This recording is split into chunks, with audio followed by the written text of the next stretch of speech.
2. 1, 2. Yep. It was Yeah, we're definitely live. I need the screen. Right, yeah. I get the screen. Don't worry about the screen. Why are you always worried about seeing yourself? This is I don't know this is we're the live. This is the wonderful world of Rich Blye. Right. You want me to talk to the HBO? Remember how the HBO screen used to come on as a kid and everything, the Prism Joan and everything like that. Oh man, I mean, you know.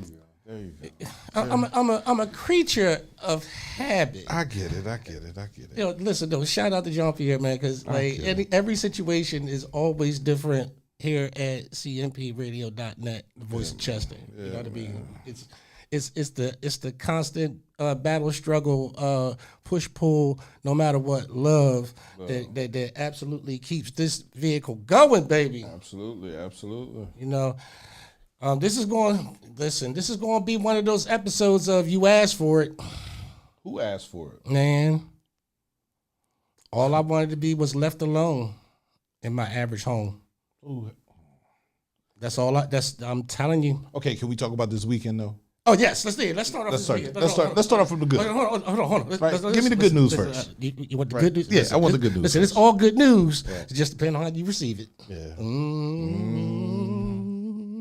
But okay, before we get into that, as usual, I want to thank you, Lord, for each and every blessing that you have given to me in my life. I want to thank you for the blessing of life and liberty, and for those that have acquired it through the shedding of blood. Father, thank you for the gift of discernment and being able to understand and relate on all levels. Yes. To be able to have that ability has given me life and meaning at the same time, and I owe that all to you.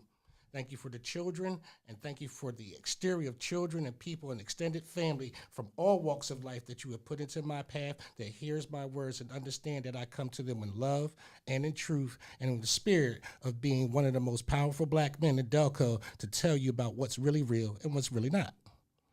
In the Lord's name I pray, amen. Amen. Did you say one of the most powerful men in Delco? Yes, one of them. Okay, all right. Yes. Black men? One of them. Okay. Yes. I love it. Hey, listen, I'm behind you, bro. 100%. One of them. Yeah. Because people gonna stop playing with me. Okay. This, like I said, you asked for it. I didn't ask for it. No. They asked for it. No, I got called out, bro. I got called out subliminally. I got called out personally. I got called out on what I do. I get called out on how I do it. And guess what? I'm trying to tell a lot of people, like I explained to you yesterday. I'm not a street dude. Right.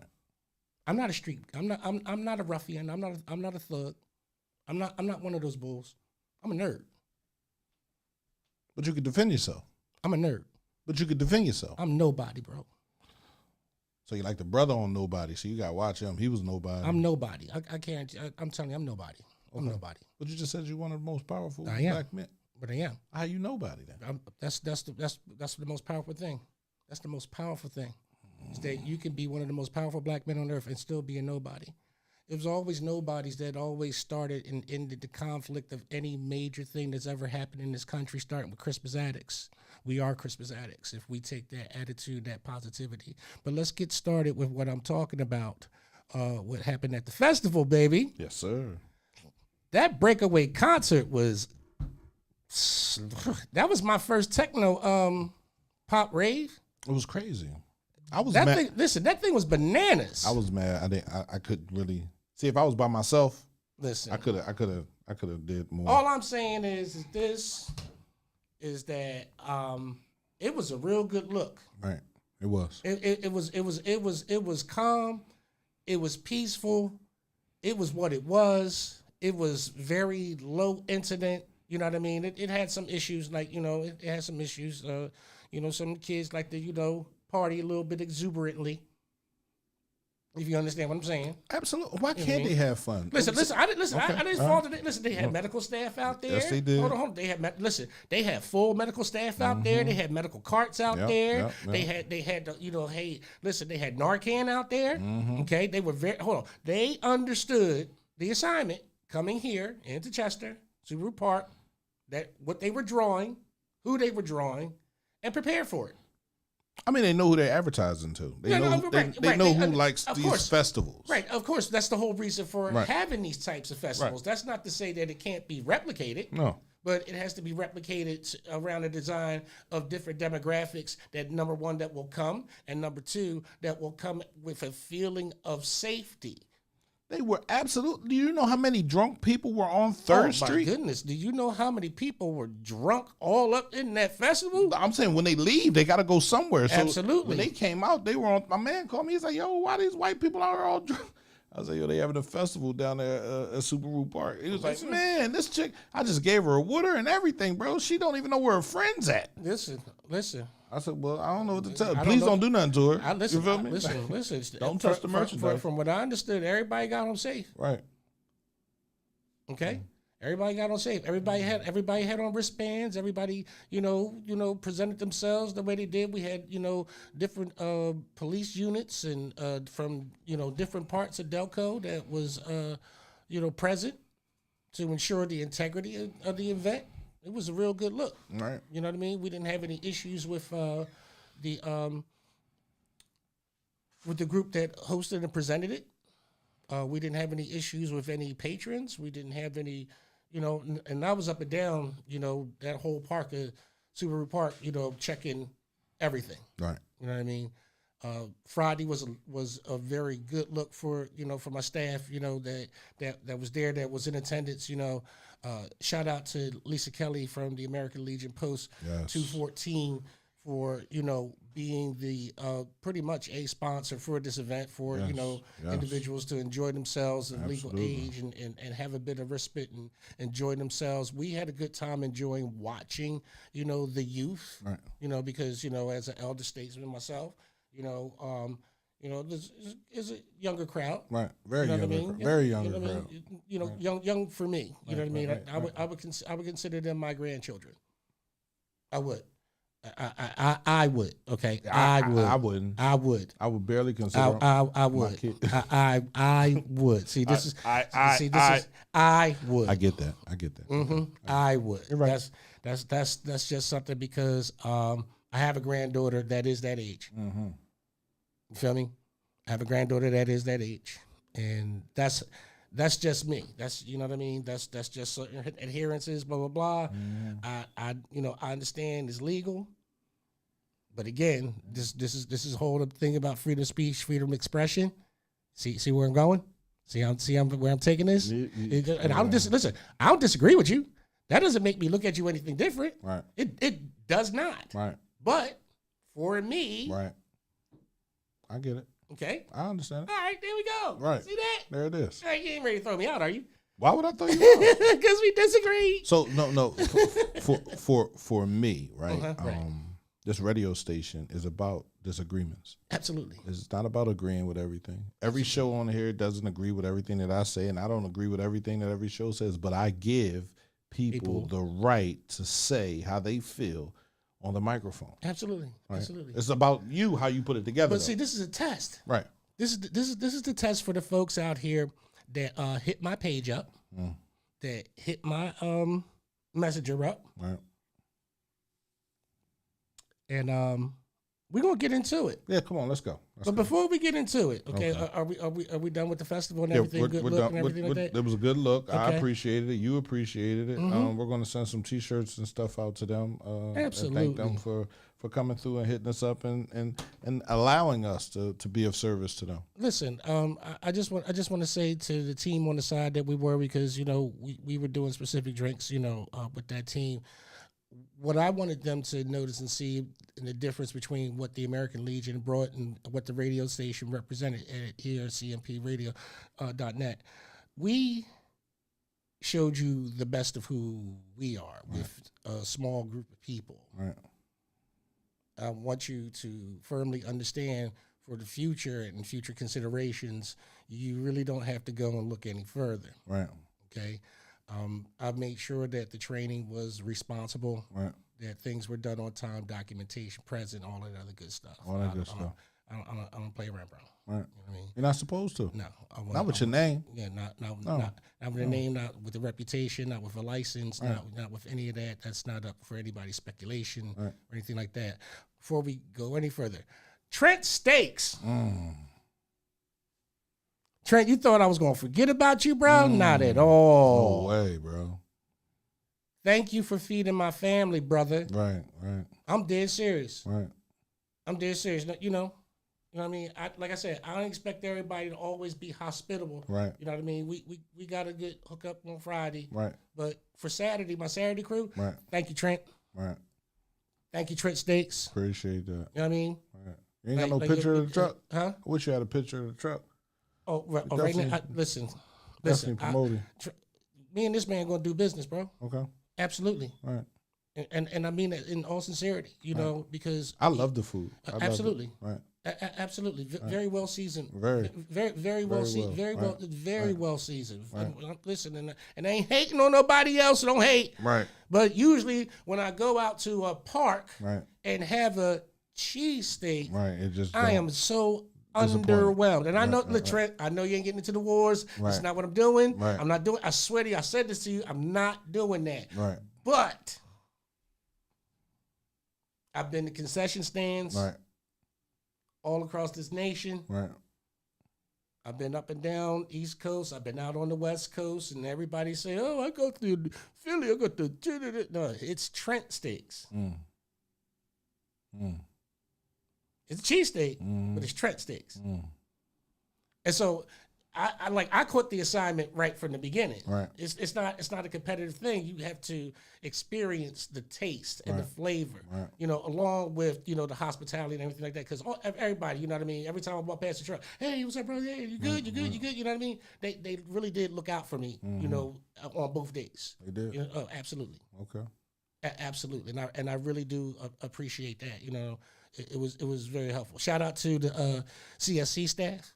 You know, especially a young lady at the entrance, at the employee entrance, that made sure we didn't go down into the flooded area. You know, in the employee lot. Right. You know what I mean? I really do appreciate that, even though that my ankles were screaming that I had to walk across them railroad tracks. Right. I tell you, I could not be a runaway on the railroad tracks, bro, because right now my ankles was screaming. Hey, yo, listen, I'm telling you, that walk through the VIP, and that was what I would call them, like, if I had to judge it by anything, I would have to call it a city block, like a Philly city block. Right. That was 3.5 Philly city blocks Yes, it was. to get down to A, and then to walk back up. Back up, and then at the end, walk back up after standing up the whole night, bro. I can only imagine. That's why I said I couldn't do it.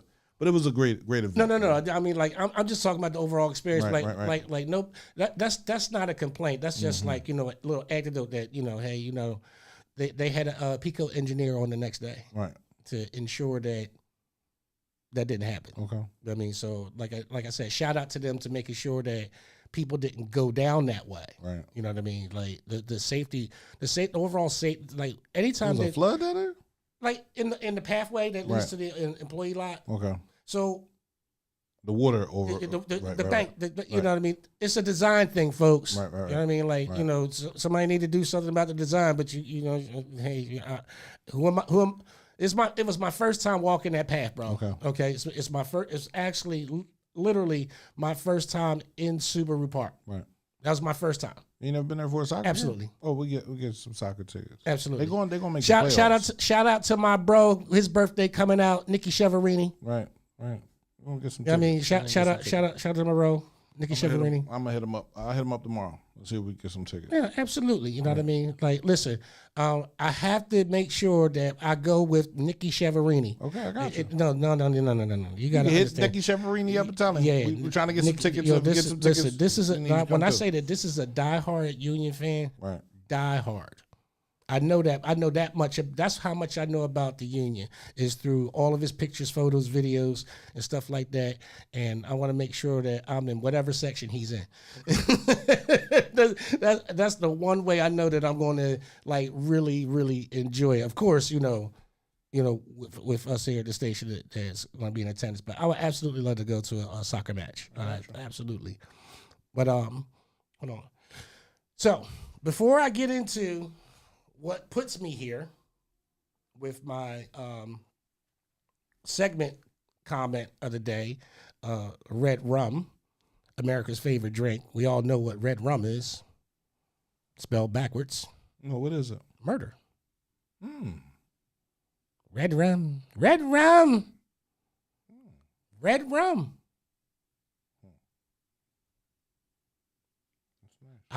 Listen, hold on. Before we get into anything, I'm going to read something that I've been reading continuously on this program, in front of my council people, on my lives. As everyone knows, as a warrior, you have to have balance. And my balance is through poetry. I don't watch TV. I don't watch any programming. I don't get into none of that stuff that you guys watch and have people sit up here and tell you about how to be. I don't do any of that. I'm sorry. And if you're disappointed, I'm sorry. And if you're disappointed again, I'm sorry. If you look at my profile pics, if you go through any of my profiles, you will see I am the most unassuming person of your personal feelings about how you feel about how I need to conduct my life and the people that I choose to associate with because of our mutual connection. Nothing on this earth can separate me from the love of God and the people that serve Him. Do I need to say that again? No, you don't, but say it again. The women gather because it is not unusual to seek comfort in our hours of stress. A man must be buried. It is not unusual that the old bury the young, even though it is an abomination. It is not strange that the unwise and the ungentle carry the banner of humaneness, though it is a castration of the spirit. It no longer shatters the intellect that those who make war call themselves diplomats. We are no longer surprised that the unfaithful pray the loudest. Every Sunday in every church, and sometimes in rooms facing east, though it be a sin and a shame. So how do we judge a man? Most of us love from our need to love, not because we find someone deserving. Most of us forgive because we have trespassed, not because we are monogamous. Please look up the definition of the word by the time I get finished with the reading. Most of us comfort because we need comforting. Our ancient rituals demand that we give what we hope to receive.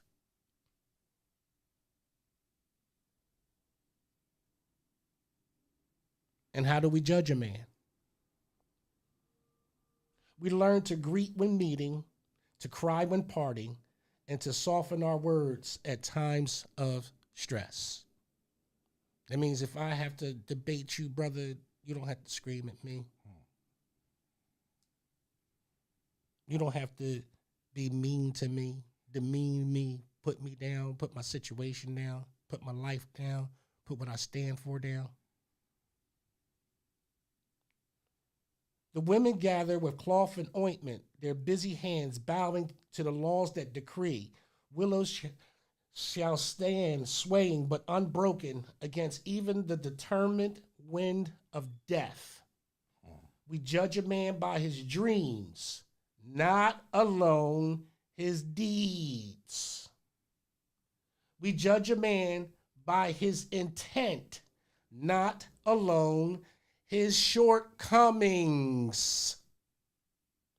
We judge a man because it is not unusual to know him through those who love him.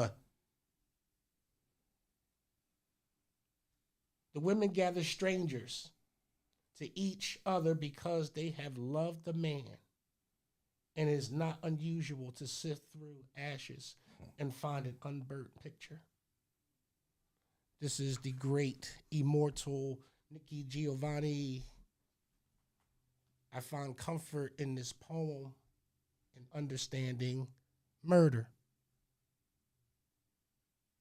Some of you have sought to personally take me off of my square and what I represent through the untimely death of Mr. Charlie Kirk, who was assassinated for doing something that I'm doing right now, voicing my opinion. And some of you really don't like my content. I get it. I know. Listen, I know some people are just waiting on a sound bite. They waiting on a certain thing. Like you're tuned in. I do have followers, but there are people that are here to say, you know, what is he gonna say next? What is he gonna do next? What is he talking about next? And here's the thing. I appreciate it. I really do. But today, in September being Suicide Month, in September it's Monday the 15th. And we're dealing with men's mental health, I'm going to say this for people that you can't hear. You're talking to a man who shouldn't be sitting here right now. At the age of 27, someone tried to assassinate me, snuck up on me, stabbed me repeatedly. I got to see the person who was trying to kill me. Not from no 200 yards away. Not from no random drive-by shooting. Up close. The person who wanted me hated me. And wanted me to know that it was him. See, that's the difference, folks. When you start judging a man and you don't know nothing about my life. This is why, here's the thing. I don't fear death, bro. I know what death tastes like. I felt death's sting. I know what death feels like. I don't need nobody's lesson on death. I don't need to understand that soldiers die and that people die indiscriminately on these streets and what happened to George Floyd was a tragedy. It was. What happened to George Floyd, despite his circumstances in his life, he didn't deserve to die. Right. Anybody want to get off me now? No, bro. Hold on. Let me continue. I'm gonna let you. Because neither did Charlie Kirk. Neither did he. He did not deserve to die. He did not deserve to be murdered, bro. He did not deserve to be murdered. Not at all. Not at all. And I bring that as the father of two murdered sons, one still unsolved. For anybody that want to come against me, I still have a cold case in Philadelphia for my son, Terrell Jerome Sizer, age 37, happy heavenly birthday, September the 11th, 1988. His killer has not been caught. His murderer walks free now with no leads. Who wants to come and talk to me about murder and death? My son, Derek Eugene Blye, was assassinated. Pow! 1 shot in the head. 5 down his body. Which one of you want to come and view the autopsy and tell me how? How many of you want to understand what goes on inside of this body at any given day with the mental health that I have to carry now as a result of, number one, being a victim of an attempted murder, and then 2, losing 2 sons in dramatic fashion the way that I did. See, and I know what everybody gonna say. Everybody die every day, G. Yeah, they do. Until it happens to you. Hold on. Until it happens to you. Until it happens to you. See, I didn't understand being a father or son or brother or family member of a murdered person in our family because there was nobody in my family murdered besides my cousin out in Arizona that was killed by a drunk driver. And the trauma that, my Aunt Denise, went through over that. Other than that, there was really no cause for us to go to any type of funerals and that's on both sides of my mom or dad's family. We weren't known for that. Like I said, my family ain't out here. They ain't no killers. They're not part of that crowd of going around and pulling capers. They don't come from that lifestyle. We don't do that. So this is the family value that I come from, bro. So when I say that man didn't deserve to die, how am I going to sit back and hope for the same type of sympathy, empathy from my brother that I do know, but don't extend it to a brother that I didn't know? Let's go. I think we're so numb to death. And when we see someone, let's go back. Martin Luther King, Malcolm X, Medgar Evers, the people that were assassinated, our leaders, when they were assassinated, you had people on the other side saying, good, I'm glad he's dead. If they would have had Facebook and Instagram back then, you would have been able to tell who was what and where was who and all that good stuff, right? Fast forward to Charlie Kirk being killed. A lot of people said that he spoke hatred out of his mouth, that he gave fear a name, and that name was Charlie Kirk, right? Everything that he was putting out there. So when he got shot, people were like, all right, good, he gone, right? Because he wasn't speaking to uplift his people. He was talking about a 5-year-old girl that was raped, should have a baby, right? He was. Is that all he said? No, that's not all he said. I know he's done other things, right? And that's the thing. Is that all he said? Is that all he said? No, that's not all he said, right? And I didn't have a comment because honestly, for the last year and a half, right, I haven't really been too worried about politics or the news, right? So, can I tell you that this is not political? It's not. It's not. And it is for a lot of other people. But no. Here's the thing: it's for a lot of other people to understand what I'm about to convey to you. But first, I need people to understand me. And how I'm going to say from this point on, I don't care about how you feel about this particular topic. You pulled something out of me at a time. How did they pull it out of you? Because, bro, listen, I'm going to say this, and people not listening. My son was born on September 11th. Right. Okay? September 11th is coming. It's been a year since my son was murdered. There's nobody caught for the murder. Right. Okay? I had to celebrate the first birthday without him. Right. Okay? Right. So my mind, where I was at with this, was nowhere thinking about Charlie Kirk. Right. You feel me? I wasn't watching TV when this went down. Right. I knew of Charlie Kirk. I saw some of the things about this man, but I wasn't in tune to him. No, I wasn't either. I mean, like, I knew he existed. Right. I knew he existed just like, what's his name? Like the owner of McDonald's. Ben Shapiro. Right. Okay, I knew he existed too. Right. I listened to some stuff. I look at some of the stuff from PragerU. Right. You know what I mean? I absorb content. Right. That's what I want people to understand about me. I don't store emotional bullshit. That's what a lot of you have.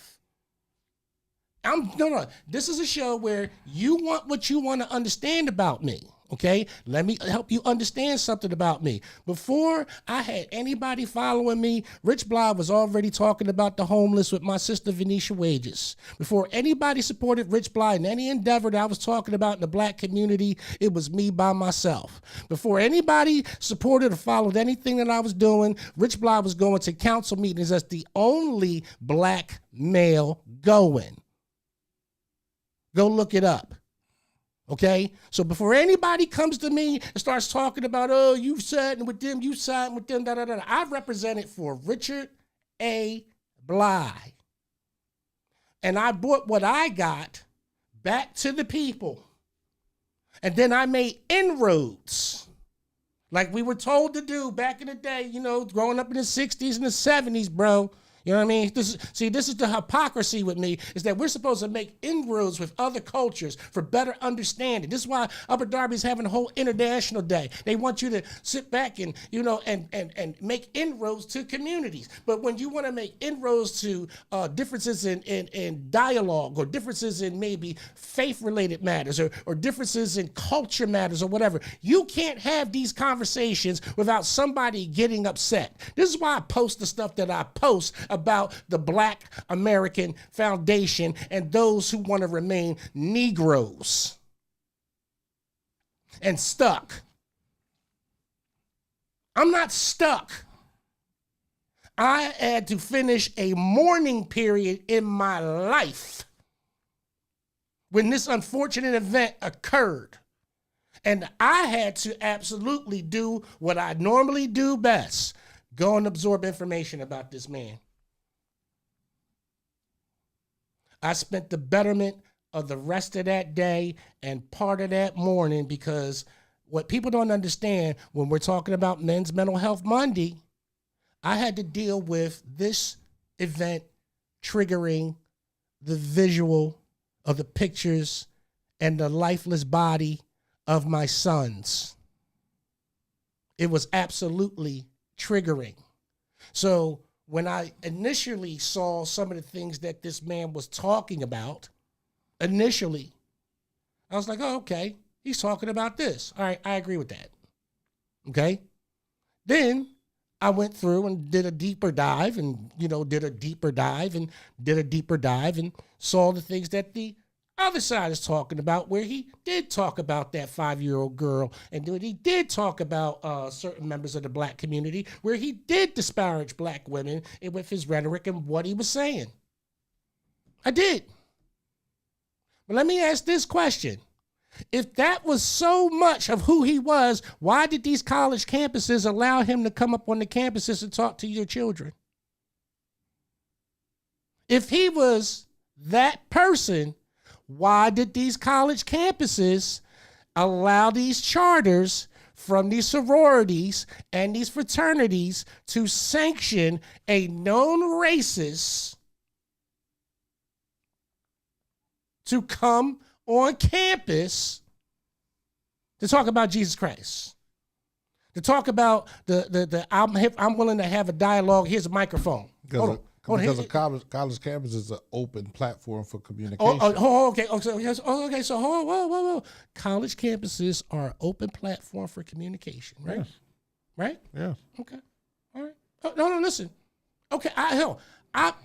Remember me? Right. I agree. Right. I agree. Right. I agree.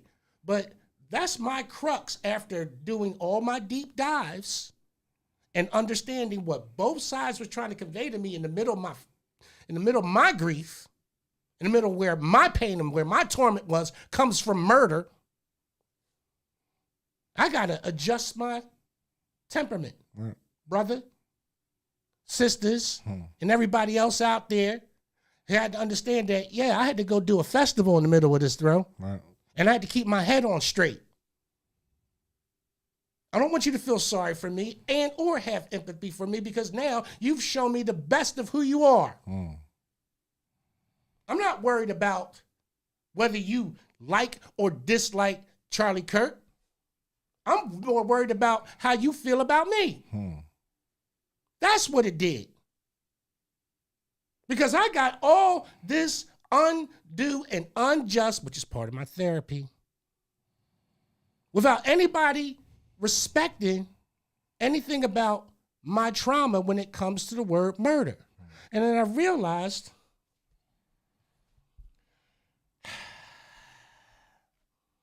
Leviticus 19.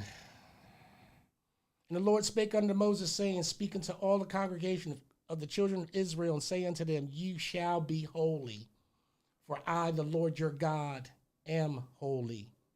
You shall fear every man his mother and his father, and keep my Sabbaths. I am the Lord your God. Turn ye not unto idols, nor make yourself molten gods. I am the Lord your God. And if you offer a sacrifice of peace offerings unto the Lord, ye shall offer it at your own will.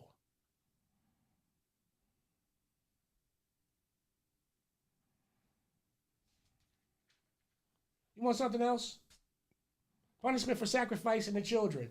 And the Lord spake unto Moses, saying, again, thou shalt say to the children of Israel, whosoever he be of the children of Israel, or the strangers that sojourn in Israel, that giveth any of his seed unto Moloch, he shall surely be put to death. The people of the land shall stone him with stones. And I will set my face against that man, and I will cut him off from amongst his people, because he has given his seed unto Moloch, to defile my sanctuary, and to profane my holy name. And if the people of the land do anyway hide their eyes from the man, when he giveth of his seed unto Moloch, and kill him not, I will set my face against that man and against his family, and will cut him off, and will go off on a whoring offering of him, to commit whoredom with Moloch from amongst their people. And the soul that turneth after such from familiar spirits and after wizards will go a whoring after them. I will even set my face against that soul, and will cut him off from amongst his people.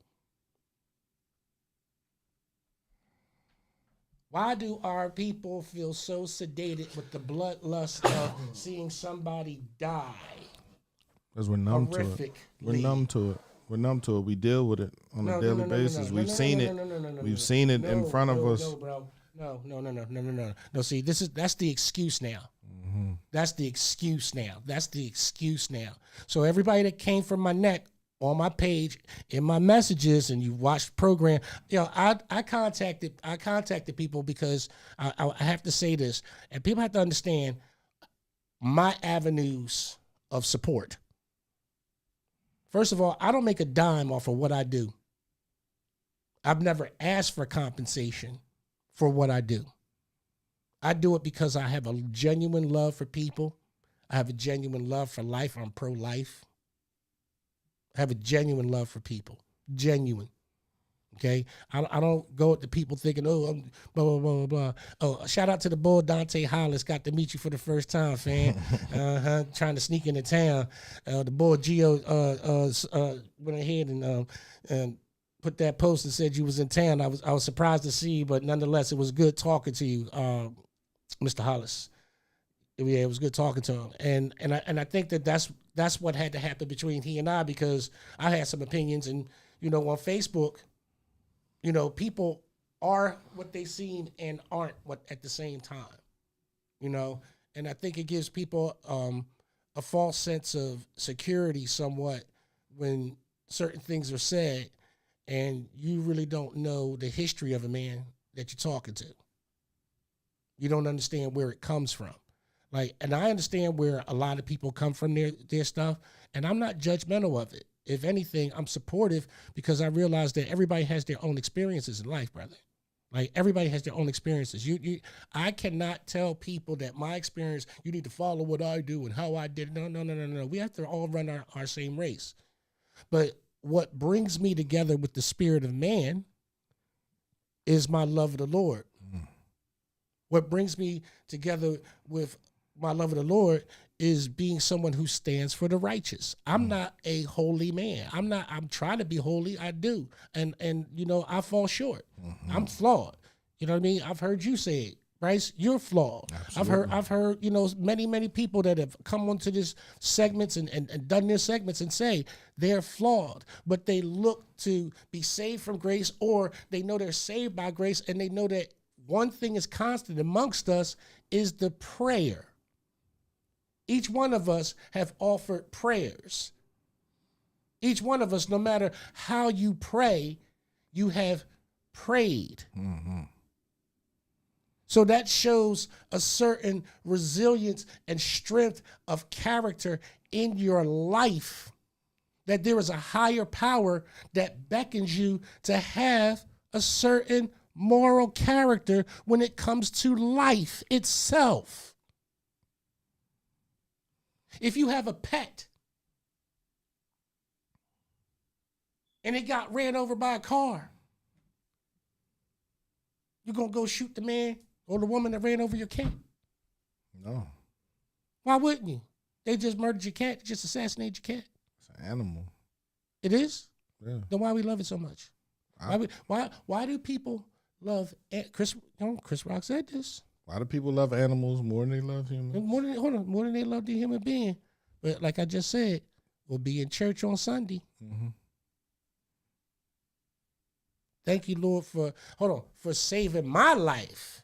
See, a dog or a cat. Hold on, for saving my life. Right. Thank you, Lord, for saving my life. Right. But fuck everybody else. The dog or a cat can't tell you about yourself.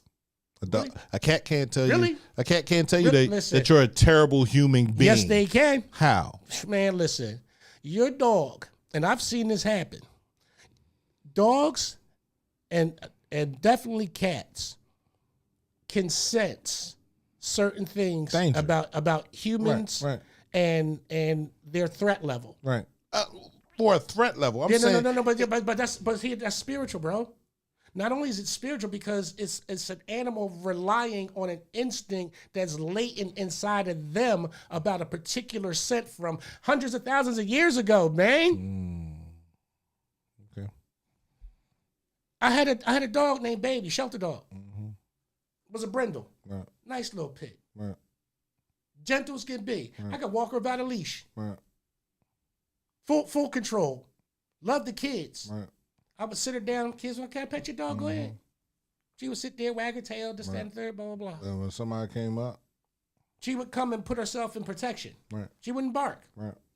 She wouldn't bark. She wouldn't move. She wouldn't do anything like that. Wouldn't do it.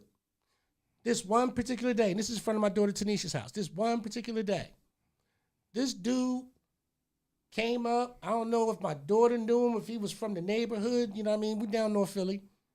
And, I'm right there with the dog. And Baby's doing her normal thing, just sitting there chilling, kids petting her and everything. Bull came walking up. Next thing I know, she would and like charge this dude. And they was like, whoa. I said, yo, you got to get out of here. They said, what? I said, there's something wrong with you. Because my dog don't do that. This is right in front of my eyes with my dog.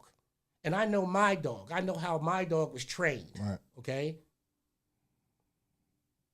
My dog was absolutely house trained. My dog did not piss or crap in the house at all. Right. Signal, boom, we gone.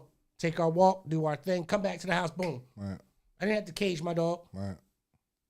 My dog knew not to bark. The only time my dog barked was when there was trouble. Right. Let me know somebody's coming. Let me know somebody's going. Whatever. Trained.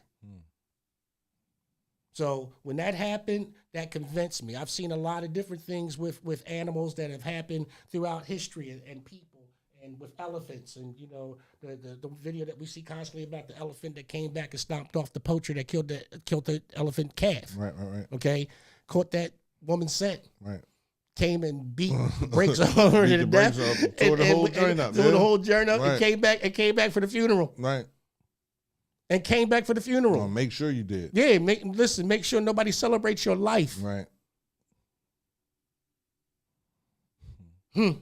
Isn't that something?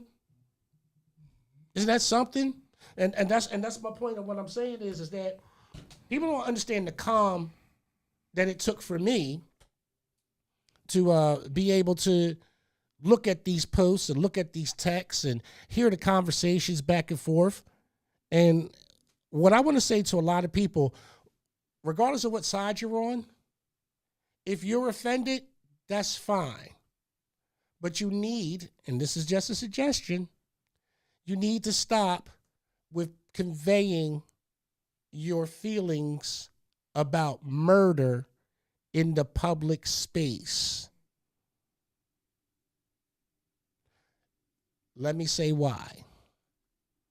See, when you're retired, when you receive a pension, when you are self-employed and everything like that, hey, go right ahead. You listen. You can do whatever you want. You can do whatever you want. But if you work for a corporation, or if you work in the state of Pennsylvania, which is a right-to-work state, anybody can fire you at any given time. This is why they put the social media section into your contract. See, I had to come into this age for people to understand. They really don't believe that I did anything at all. This is why I say I'm a nobody, bro. This is why I say I'm a nobody. Because I was around when all of these things got implemented into employee handbooks.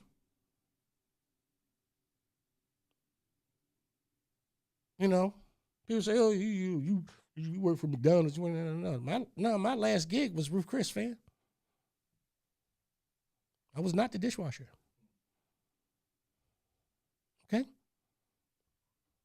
Just so you know. Don't go mid-range, mid-level. Don't do that. I beat out people with degrees. Degrees, bro. That's why I call myself powerful.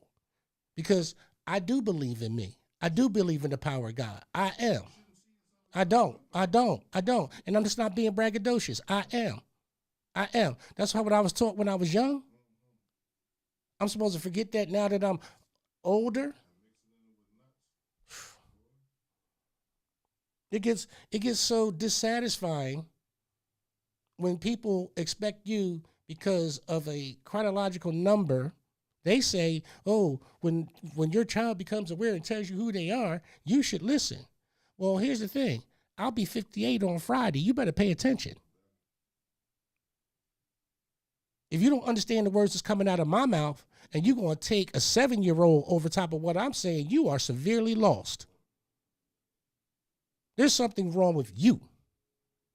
If you're going to take somebody that's never been in a combative situation or in combat situations where they had to watch their friends die, you have no place to tell anybody about the conditions and the mental states of what they've had happen to them, what they observe happen to them, and the trauma that affects them that is absolutely lasting.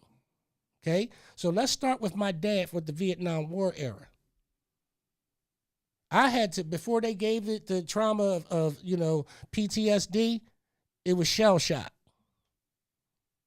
They changed that over because, it was derogatory to veterans. But, we'll get to why people don't like veterans at all anymore anyway. But I had to watch that trauma along with the racism that came with him, with his service.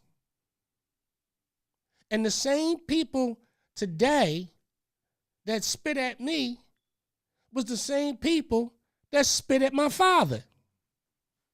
Want to bet? I'm old enough to remember them.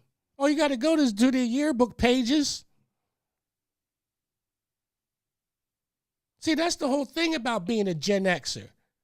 I'm old enough to remember. I remember you. I know who you are. Sometimes I play dumb. Oh, where do I know you from? I know who you are.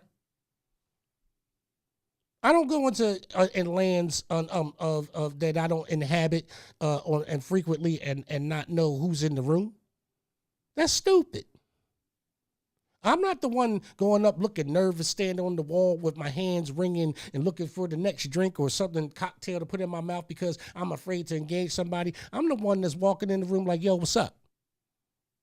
I'm the guy that's going to go sit at the head of the table and the guest is going to look at me and say, "Hey, thank you very much for pulling out my chair."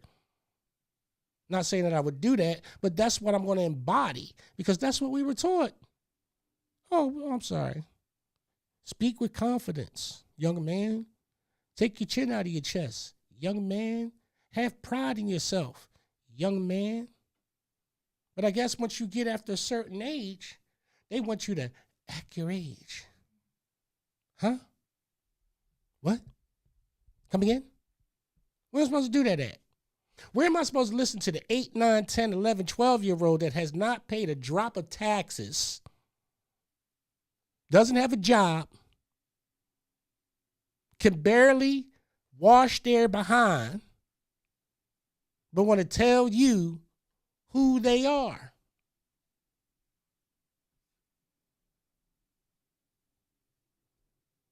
You give the children nothing but content that is designed around murder. The music, murder. Pow, pow, pow, kill, kill, kill, kill, kill, kill, kill, kill, kill, kill, kill, kill, kill, kill. And you wonder where they got it from. They said that this kid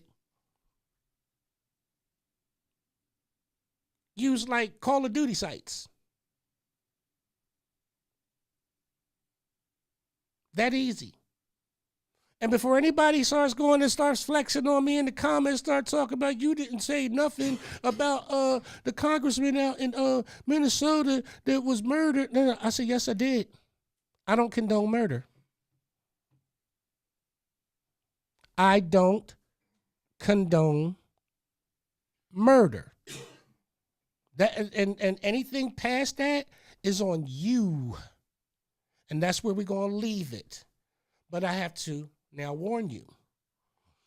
Bro, have you seen the amount of apps that have been created since this man has been murdered, where they are going and screenshotting people's Facebook, Instagram, X accounts, blah, blah, blah, and absolutely finding these people wherever they are that are publicly condoning murder, and finding them and then going and finding the companies that they work for and making sure that it is in their policy that this person signed years ago about conduct and social media, and then saying to this company, I thought you guys had a policy on this, that, and the third, da, da, da, da, da, da, da, da. We do. Well, you going to adhere to it?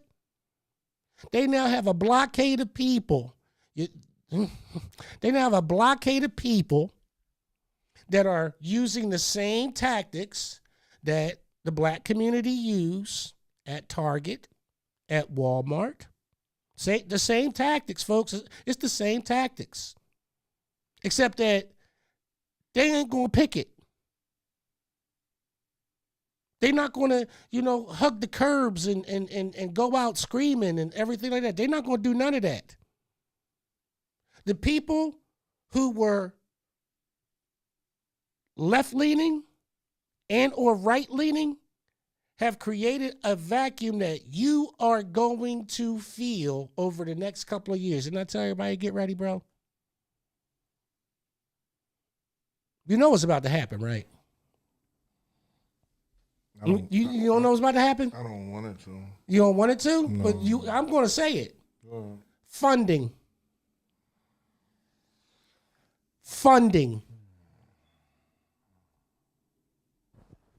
A lot of folks out here in Delco have participated one way or another in the social economic empowerment of not only Chester, Upper Darby, Swarthmore, you name it, up and down the coast. These are people who this radio station have reached through its broadcasts, through its continued mission of being community engaging, through its partnerships that are based upon one singular thing, trust of a product brand. That's it. Trust of a product brand. This is why I'm here today, to give warning. I'm not choosing a side. I told you, I didn't know the man. I really did not follow. I did not follow Charlie Kirk. I didn't follow him. I didn't. If I followed him, I would tell you. I would tell you what I know about him. I would tell you, blah, blah, blah. I don't even, like I said, I don't know the man. But I know that watching the way that he died triggered the hell out of me. I didn't see it. I'm not even looking for it. You don't. And when I say you don't. Because I just, like I said, I don't watch TV. So I just happen, phone down, blah, blah, blah. I hit Facebook, and I see him talking, and next thing I know, I see the act, and I'm like, that's the bull that. So at this point, like I'm stuck. Not because it's him, it's because I'm witnessing an assassination. And in like I just read, it's an assassination, it's a castration of the spirit. It's a castration of the spirit of what the freedom of speech is. That you have to murder somebody. Give them a shout out. Because you don't like their point. What they have to say. You listen, I get it. Like the mayor of Upper Darby did that to me for 2 years. You know, this is the whole reason why CMPradio.net has given me a slot, and given me a segment, because that did happen. And everybody up and down knows this for a fact, but nobody wants to address that, bro. Right. Nobody wants to address that the wonderful world of Rich Blye had to be created because Mayor Ed Brown was one of those people that was afraid of my voice, afraid of my you, afraid of my knowledge, afraid of my connections, afraid of the people that I ran with, afraid of the fact that I came up and spoke and I was unapologetically black when I did, because unless somebody else came in there and spoke about what was going on with the children in the Stonehurst Hill section, I didn't see them. I don't see no football coaches that come in there and talk about the conditions of the fields and how to improve it. I don't see nobody going and talk to Mr. Steve Surtee over at the Parks and Recreation Department of Upper Darby Township. And when they did a survey about the parks, nobody did a follow-up with me yet to say, hey, we might like to consider some of the ideas that you presented, sir, about this area for children. Because I have to tell you about the conditions of your park right now, because even though you did a survey to find out what people want, you have to also know how you want to make future improvements for lasting things, not just a capital ventures game where you can skim money. Y'all gonna learn about capital ventures one day. You know what I mean? If nobody don't want to shoot me, nobody don't want to kill me. You ain't gonna die, bro. Man, listen, bro. Like I said, I am a survivor of an attempted murder. Right. Listen, let me tell you about the bull. Let me tell you about the bull that tried to kill me. Right. Okay? His family was them bulls back, over down 11th Street in Logan. Right. They was getting it. They was getting it. But like I said, I had my own thing going on. I'm over down, 15th and Loudoun. Like I said, where I was doing my thing at, easy. I had no security concerns. Right. It's when I stepped out from behind security. Right. And I turned my back. And I didn't hear him coming. And by the time he crept me, it was over. The first one, when it went in, I didn't feel it. The first time, I didn't feel it. It's the second one. That was the monster because it cracked 2 ribs. And then I had to bring my arm down because I'm struggling with the bull. You know what I mean? And he talking to me. Die.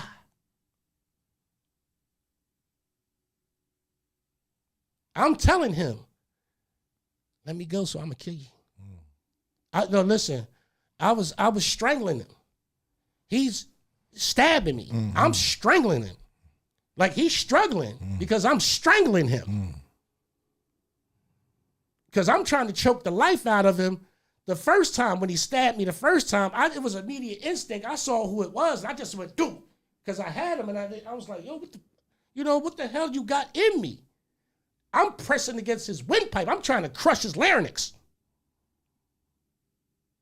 He took it out and swiftly, and with such a force that I instinctively just came down and broke the blade inside of my body.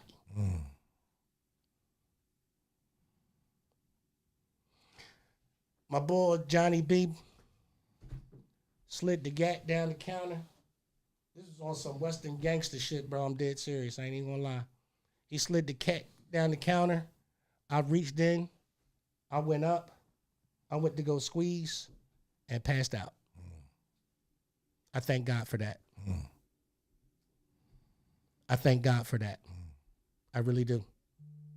I thank God that I lost consciousness at that moment, because the hatred in me, the anger in me at that moment was that I wanted that man's life. I tasted murdering this man. In that brief second, I envisioned myself killing him by blowing his head off. But I passed out. Glory to God. Also, glory to God, is that surrounding me was people that loved me, meaning the guys that get drunk in the deli, picked my black ass up, pulled me to a car, put me in the back seat of that joint, drove me up to Einstein Hospital to the emergency room, and saved my life. But that's not the wonderfulness. That's not where it ended. The reason why I'm sitting here is because the doctor didn't understand how come I wasn't bleeding out, because of the proximity of the main valve or the main vein, artery of where the tip of the knife had just missed, because he was trying to kill me. The heart's right here. Right. Heart's right here, brother. This was precision strikes. This was a killer. This wasn't nobody that's just, I'm just going to kill you. He knew where. His death strikes were to kill me. This is a kill. This is a kill. Don't talk to me about death. I'm a survivor of an assassination. I'm not proud of that shit. But don't come at me with, how do you feel about somebody else getting murked on national TV? How you think I'm supposed to feel? I'm supposed to clap for that? Somebody picked me up off of a dirty ass floor in a deli. In a deli. Picked me up out of a dirty ass floor, put me in the back of a car, drove me to the nearest hospital, Einstein Hospital. Funny thing is, my life got saved in the same hospital that my son died in. Y'all want to trigger me, right? Y'all want to play with the kid. Y'all want the other side of Rich Blye with your bullshit and sitting up here worrying about how I feel about a man getting murdered. And you don't know nothing about me. You don't know nothing about what I represent and what I have to walk away from and what I got to deal with on a daily basis. Let me tell you what it feels like. It feels like 1,000,000 nuclear bombs going off all at once inside of each and every one of my cells independently. You have no idea what it takes in order to calm the beast inside of me, especially with what my father gave me, especially with people that I've been with that are former military. I'm not bragging about that. I'm a person, like I said, that has survived being murdered. So I know how to protect myself now. And I'm going to protect myself. I'm going to save my life now, all the way up until the time I perish, because I've been a survivor of an attempted murder. So you can't judge me by the words that I say, because you haven't been through the experiences that I've been through in order for me to say what I'm saying. And if you have been, you know exactly where I'm coming from. You know that your humanity was at stake.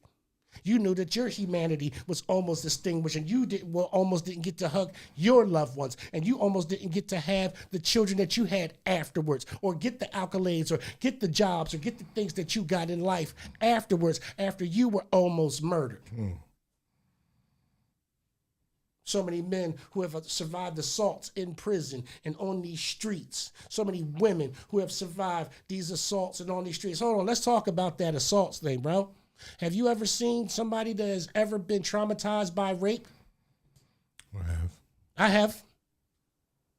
I have a very good friend of mine. I will not mention her name out of respect of love for her, but I had to come and witness the abomination of what somebody did to her sexually, physically, spiritually. The way that this evil being, this possessed being tried to kill her. And the one chance that she got a lifeline out, she wasn't to the police, it was to me. I got there. I saw the carnage. I backed out, do my training. I backed out and called the police and then put my hands on my head and faced the wall because I knew what the procedure was going to be. I'm on the scene. There's a potential rape victim. I'm going to fit the description, a black male, blah, blah, blah, blah, blah, blah. I'm the person that made the call. Officers, you can put me in custody. You can put me in custody. Go right ahead. She's going to verify I'm not the person. And that's what happened. So you don't know the trauma with that, because this is one of my very, very, very, very, very good friends that this happened to. And you know what, me and my father, when he was alive, you know what we did? Mm-hmm. We got and pulled up his mugshot, pulled up all of his record, pulled up everything about this bull. Went over to the Speedy Pressman Joan. Mm-hmm. My father showed his military ID, explained the situation, 200 copies free. We plashed them in his neighborhood, his mother's neighborhood, wherever we thought he was working, wherever we thought his people was. And then my father made sure that there was plenty of weaponry in the car in case we found him. I know a lot of people don't like vigilanteism. I don't expressly tell you to go do that. But, you know, my father was a different breed. My father was a different breed. There was just some things in life that he did not tolerate as a man. And he had every right to do so. Because, like I said, my father was from the Vietnam era. And when you have a father, when you're walking down the street with him and he's looking for a job, and you have people spit in his direction because he has the American flag on his jacket, because he was drafted by the government and told to go fight. He didn't have a choice, right? Right? You know about your freedom of speech? And I get that about most veterans. You signed up for it. I'm not distinguishing any of that. I'm not saying that. But in this particular war and with these particular people and the person that I got back as a byproduct of this war, my father didn't have a choice. And he's not here to defend himself.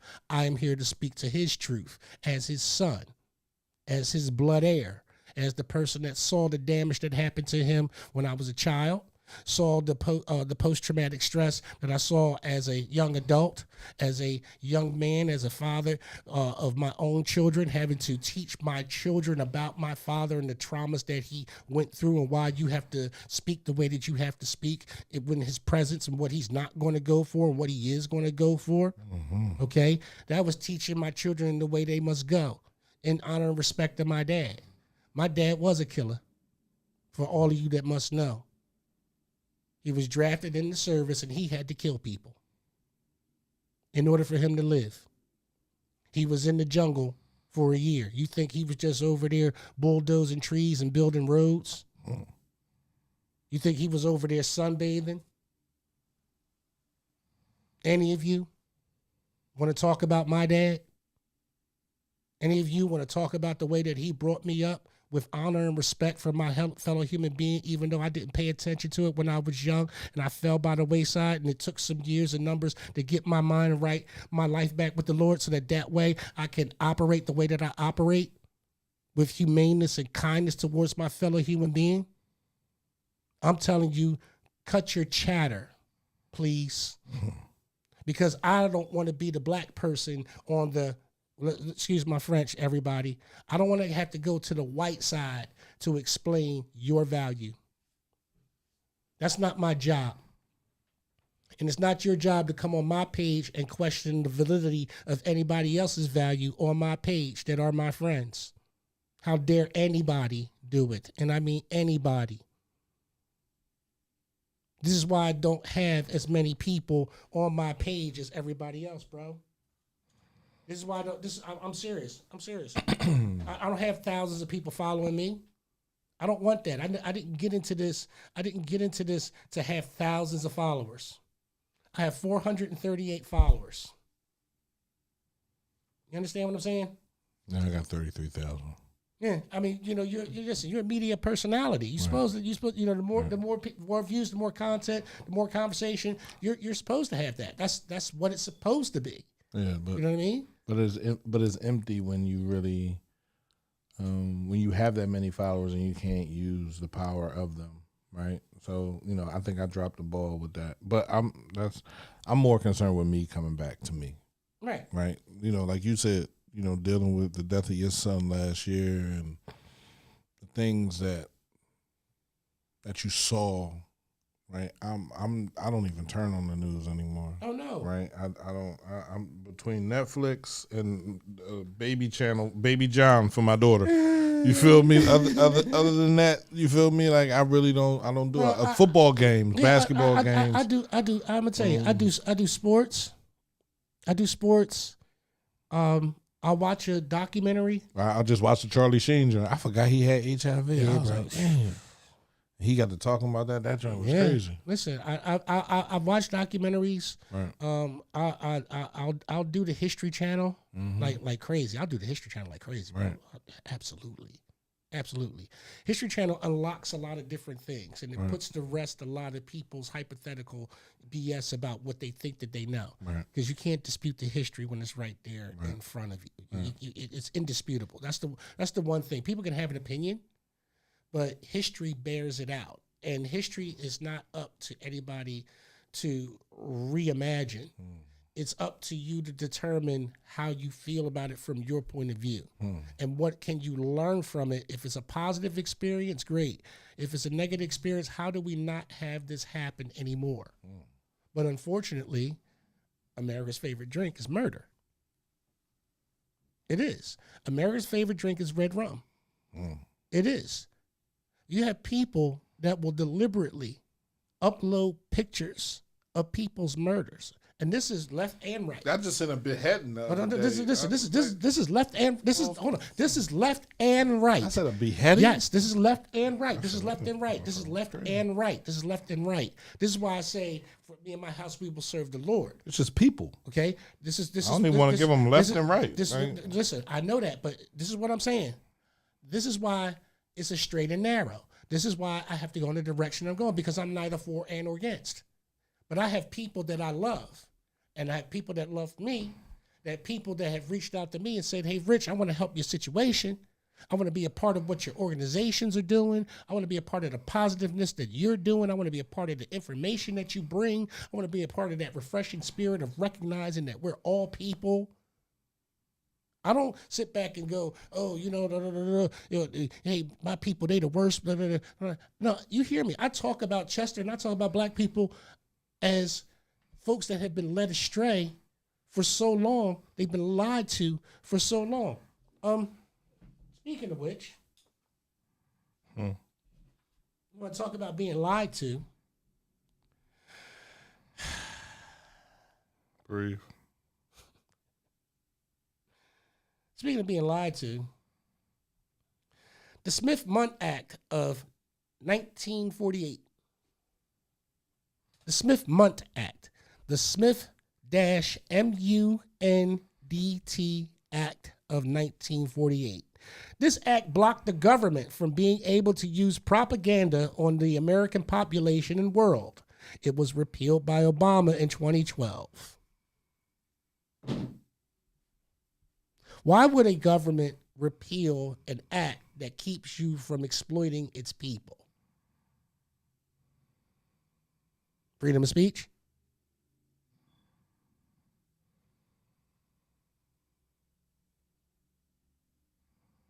Interesting, isn't it? Wow. Hold on. It's up to interpretation, right? That's all life. That's everything that happens here. But see, here's the thing. As we start peeling off the layers, okay, and exposing the dead flesh, because everybody want to talk about flesh and murder and stuff like that. Well, let's peel back the dead flesh now, okay? Let's expose it down past the epidermis, okay? Let's get to the soft tissue. Let's cut this cadaver. Let me stop talking about bodies, please. No, let's cut this cadaver. This is what people wanted from me. This is what they wanted from me, bro. They don't understand what they pulled out of me. This is what you wanted from me. You wanted me to talk about death. All right. This is what you want, right? You don't want to talk about how your kids can't read. You don't want to talk about that 33% of high schoolers right now cannot read and or do math. But we talking about whether or not somebody's views on college campuses. This is the whole reason why your kids can't read, because they're going to college and they're dumb too. What? You mad? Are you angry or upset? Are you mad or are you disappointed? Which one is it? Because the stats bear it out. I'm going to say this again. Hold on, let me tell you where to go so you get your own stats so you don't think that I'm just putting up here. It's called childrenfirstpa.org, where we'll give you all of the stats for the Commonwealth. It serves the families of Bucks, Chester, Delaware, Montgomery, and Philadelphia County, as well as other children across the Commonwealth. And guess who did this study? Oh. This is a combination between state and federal. I have pictures and video and audio of the principals that were speaking about it in Wallingford at their library, where Mary Gay Scanlon was absolutely a guest of honor when this was handed out. A decade of stalled progress. Okay, folks? Again, being one of the only foundationally black American men in the room. I have video, I got pictures, all right? So you don't know what you're talking about. I was there when this was rolled out. Why they put that flag on the side of it? What you mean why they put that flag on the side of it, bro? It's children's first. Colorful. It's rainbow. Everything in here has what, bro? Listen, I ain't fighting nothing no more. I'm just gonna put it out there. Y'all can have it. Y'all can have it. Y'all can have it, bro. Y'all can have it. Everybody wanna worry about who's screwing who and all that type of stuff. Y'all go right in. I ain't worried about it. I just asked a question. Listen, it's got pretty pictures and everything. Right. You know what gets me though? What gets you, bro? You know what gets me though? What gets you, bro? Is that the last part of it where they start talking about how they going to improve child welfare through locking your kid up. Huh? Yeah. So earlier today. See, they talking about violent crime drop, right? Now in Chester, it's a true crime stat of what happened over the summer because of, like I said, a combination of things. The curfew being the number one factor. Okay, nobody can dismiss that was the primary decision that enabled everybody else to do the effectiveness of what they had to do. Right. Okay, and I understand that right now there's an issue before Chester with what's allegedly going on with the police now with an alleged beating or something like that or whatever. It's something I've heard on different, outlets or whatever. I don't know about that, so I'm not here to say, I'm not bringing it up for that. I'm bringing up a moment in time that I think that Chester still should be proud of, that is still a feather in the cap, and it was made because of a correct decision, right. Okay? A correct decision. People ain't going to like it. I don't like the curfew. Same thing that's going on down in Philly right now. They're about to put this curfew in certain areas that have this all-night commerce going on in certain areas of drug activity. They've mapped the grid, folks. That's what you guys really don't understand. I put up the sale, the video of sale of the Negro on my page today. Only 2 people viewed it. Of how they have specifically been studying you and your habits since the 60s. Mm-hmm. Since the 60s. I give people bona fide information for you to be easily discerning for yourself and get out of your emotional state and do something about it. But who wants to do something about it? I'm sorry, I can't help that anymore, bro. That's going to take me away from my everyday smoking weed and drinking beers and getting drunk. I can't be out here trying to save somebody else's kid. I barely got time for my kid. That's why my kid don't know how to read. Don't be judging me. Who you judging? How many big mamas did we have that would sit up on the porch and all the kids would gather around that big mama and listen to her stories or listen to the music that How she many was listening teachers to? did we have in our community? How many aunts and cousins became teachers to teach their community? We don't. You wonder why when it snows we cancel school now when it didn't when we was younger? Because the teachers are coming from everywhere else. They're not coming from our community. They're not coming from Chester. Are we gearing our children towards these factors with a low risk, high reward on the back end by allowing them from the time that they say that they want to be teachers to design them to go to specific areas and classes designed to teach that type of way? Because that's what you have to do. And I say that. The reason why we lost that is because we lost the role models for what a teacher is. Okay, you got these hot-bodied teachers now. They in their 20s. They in there seducing some of these boys in high school. Oh yeah, bro.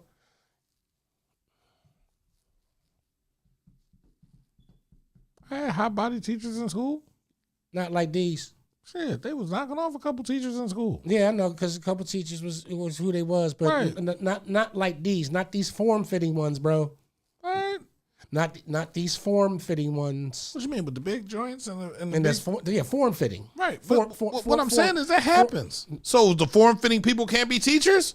No, I'm not saying they can't be teachers. What are you saying? I'm saying that, again, there's a certain moral responsibility in being a teacher. A lot. There's not a certain. There's Okay, a lot. okay. So hold on, wait a minute. I'm trying to give you a little bit of grace. No, ain't no because- grace. No, okay, all right. So Ain't we're no on the same grace. page. We're on the same page. Absolutely. I firmly believe that if, like, put it like this. If someone says, "Hey, Rich, I want you to come and teach a segment about, what you know about Juneteenth and Right. Black history and everything like that," and I ask for the age group, what's the demographic, you Mm-hmm. know what I mean? Who am I speaking with or whatever? I ask that for a reason, so I can know how to Know address, how to address the class. address appropriately. Right. Okay, I'm not going to go next. They're going to have to take me the way I am. Da, da, da, da, da, da. That's not the way that I'm going to gain people to what I'm committed to by showing up in a way that's not conducive to the environment that they're in. You know what I'm saying? Like, if I have to go to somebody else's community, I know when I come to Chester, I still dress appropriate. You know what I'm saying? Like, Right. I'm not no slob. I ain't You're a no man, punk. though. I mean, no. Again, when we're dealing with women, I'm not saying anything's wrong, but a woman having a choice of how she dresses and all that good stuff from the rip. Mm-hmm. When you're in a school teaching children, teaching young men, you feel me? You shouldn't be showing but so much skin. It's not. I'm not. As I said, I'm not going to get into that. I'm just going to say this: the kids can't read. All right, you can call it whatever. You can use whatever excuse in the book. You tell me why these kids can't read. Hold on. Before you ask any more money, before we start talking about homecomings, before we start talking about celebrations, before we start talking about all this other stuff that y'all want to talk about, I want to know why your children are graduating high school and can't read. Because they wasn't read to at home. Okay. The mother and Hold on, father. wait a minute. Okay, so should somebody die for that? What you mean? So somebody used their free speech not to teach your child. Somebody used their freedom of expression not to teach your child. This was purposely. This was purpose. If a teacher takes a salary to do a job and they don't do it, How can you teach somebody that doesn't have the skills? What do you mean? No child left behind. What do Is you the mean? reason why they What do you passing mean? these kids wait a through. minute. wait a minute. Every teacher does a standardized test. Where I'm talking about at home. If mom and dad aren't, if mom and we're dad, talking about people in places of trust, baby. bro, it's home. Home is a place of trust. No. The parents has said. I'm telling you what the parents have said, because now we're dealing with the castration of the spirit, bro. The parents have said, and they've said to me, Rich, the teachers don't this, that, and the third, and I spend tax money. What do you think? What do you think is easier, Rich? What? Going into a house, into a school where children are rambunctious and don't listen at home, or going into a school where the parents are active in the school, where the parents are teaching the kids and they're handing them off to a school? What school would you want to teach at, to sit at, or would you rather just go into a school where the parents just drop them off? Go ahead, like you said, this is not daycare. Don't just drop your kids off here. Right? They just drop their kids off. They're not teaching their kids how to read at home. So it's at home first. That's where we got to fix it. Hold on. That's where it's supposed to be. But unfortunately, watch this, right?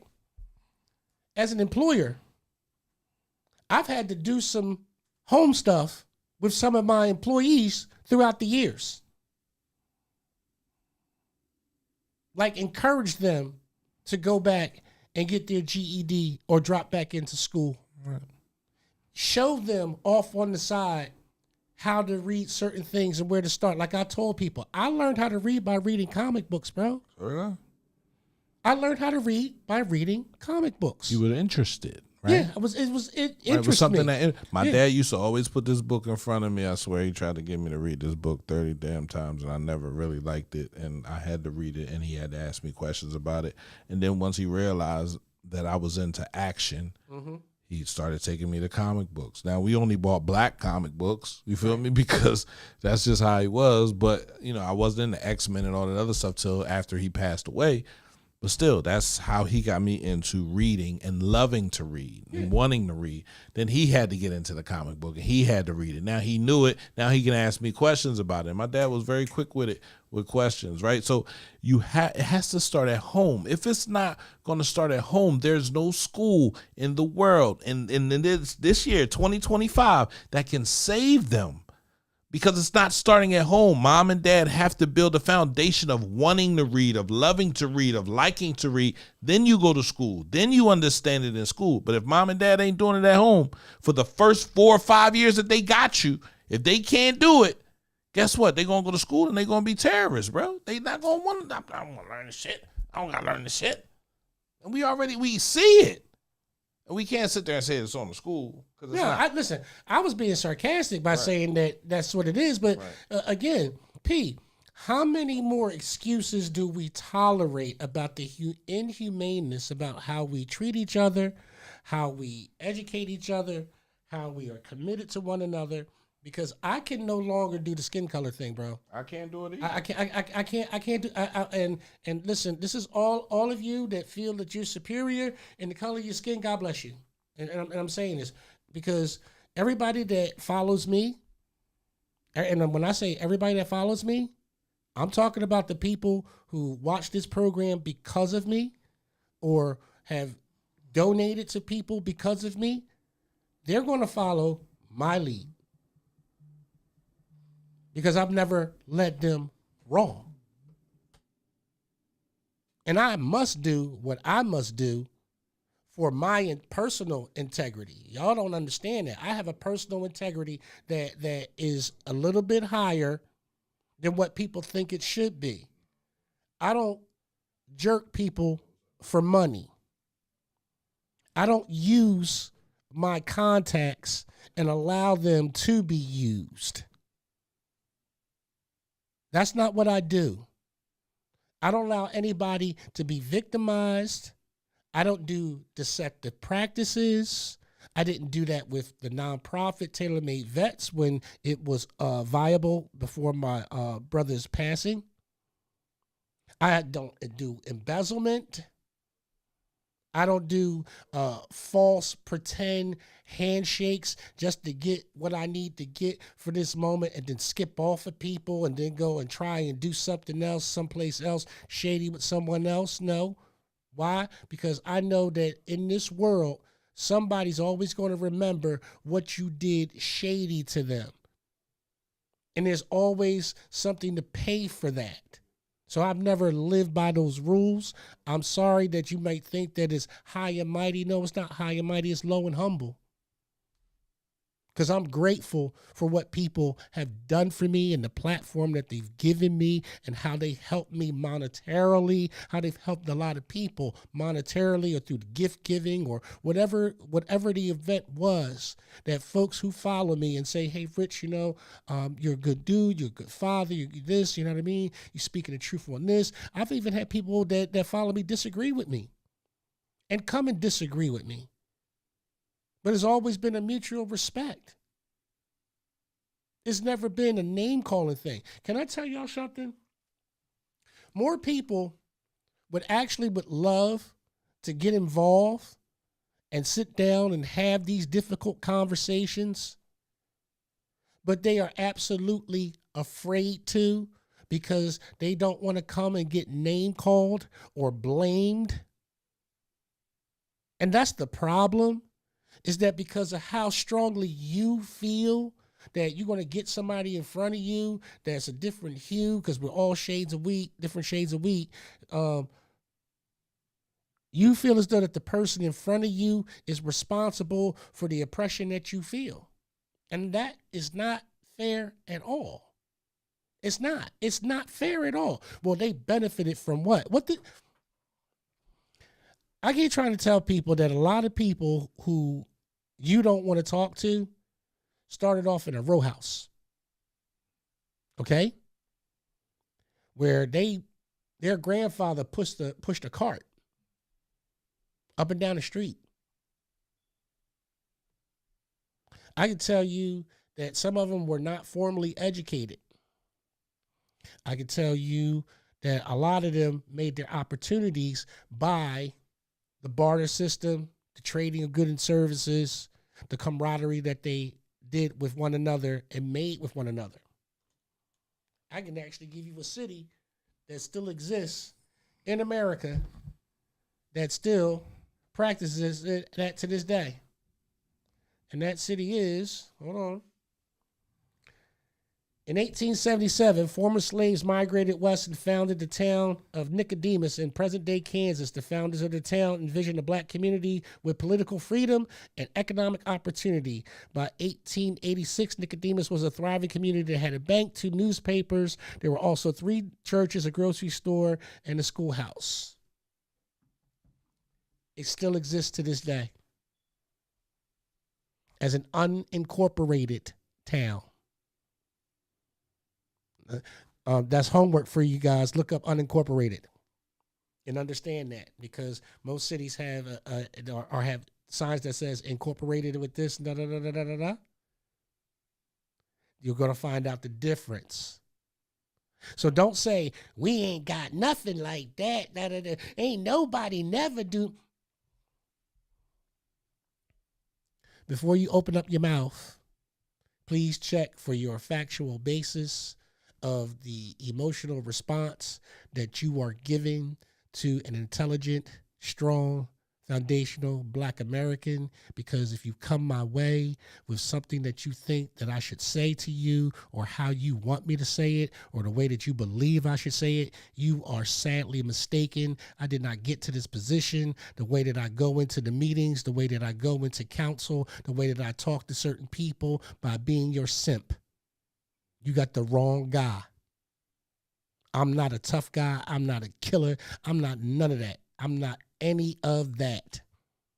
What I am is a person who loves the Lord, that is very principled in what I do and how I relate to people. I'm a human being that has kindness and compassion for my fellow human being. I do not eat with whoremongers and or thieves. I do not associate in the company of evil. I reject Satan and everything that he stands for, and anybody that uses that type of iniquity against their fellow human being. I wish to stand up and defeat them, the first to step in line. Now, anybody else want to question where my loyalties land on this earth? Because I don't need a flag. I don't need a symbol. I'm wearing this shirt in honor of my brother's birthday. the founder of Tailor Made Vets, Brian Sharif Taylor. Let me explain to you about my brother, just in case you need to know. My brother, Brian Sharif Taylor, founded Tailor Made Vets, a nonprofit that was committed to serving in the state of Pennsylvania, in Maryland, and in Florida. Bro, we were in 4 places. We had charters going, up and running, to help our veterans, to ensure that they got their full benefits, that they ensure that they were connected to any services that they needed, even reaching back to those that didn't get themselves connected. My brother, Brian Sharif Taylor, in Delaware County, was single-handedly contacting all of the heads of every department all across this state, reaching out to state reps and state senators all across this state to promote what he was doing with his nonprofit, to do what? To enhance and bolster and protect veterans and get them up to status, because he himself was a vet who died right in front of me. Who died right in front of me. Yeah. See, people want to play around with this death thing. See, my brother, when he served in Iraq, he the anthrax virus, yeah. Well, it didn't set well with him, and he had to be medically discharged. He still served. Like, he was still in combat. He was still in conflict. He had the wounds to prove it. Right. Knife scars, everything, bro. Right. Okay? Bad motherfucker. Right. But the kindest, gentlest, bravest man that I have ever had the pleasure of serving with, huh? In the room? Is that him? Which one you got up? You can't see it on TV? No, sir. I told you. You told me I ain't need it. Yeah, but yeah, that's us. No, that's us.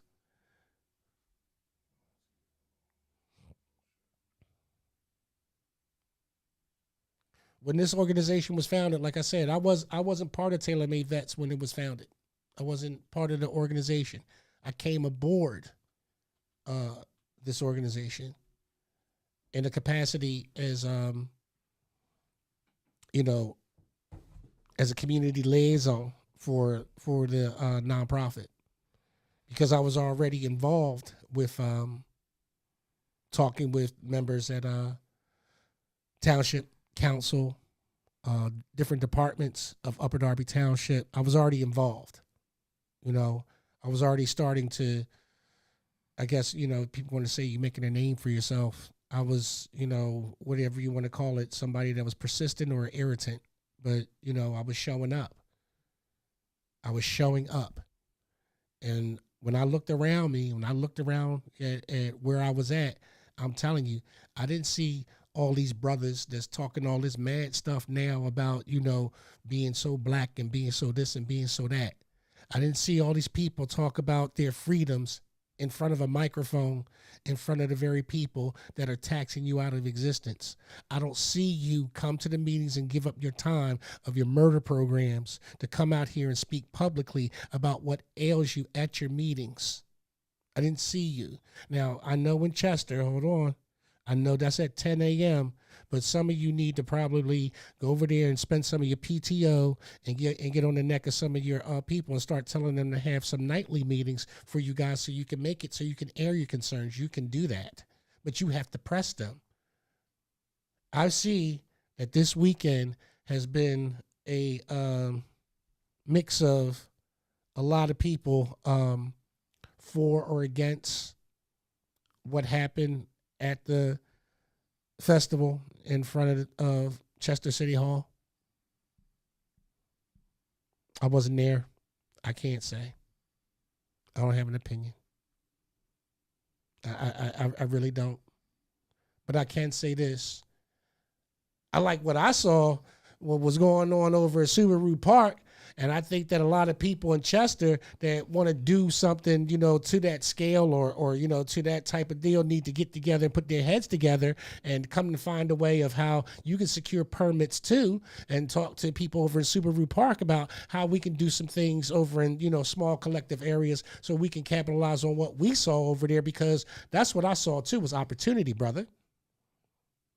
I saw a lot of opportunity. A lot. I didn't hate on it. I didn't say, oh man, we don't never do this. I talked to several officers from different areas and they were like, man, we got big old fields. We got big old, and he said it just like that. He said, man, I ain't gonna call him out because I ain't gonna have nobody try to step over top of me.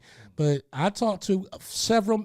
One of the things about when I do things of this magnitude, bro, because like this is not my first foray with dealing with this amount of alcohol and dealing with this amount of people.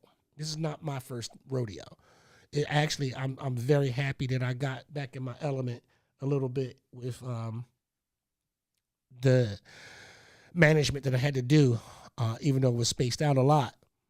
But some of the officers that I talked to, really dropped some gems on me about what, hey, I'm not speaking officially, but how this looked and what they saw with it, they didn't have a problem with it. They were like, this is, organized. You saw it. They were in their spot. They was slotted up, bro. They wasn't mingling all over the place, blah, blah, blah. They was either in front of one stage or the next.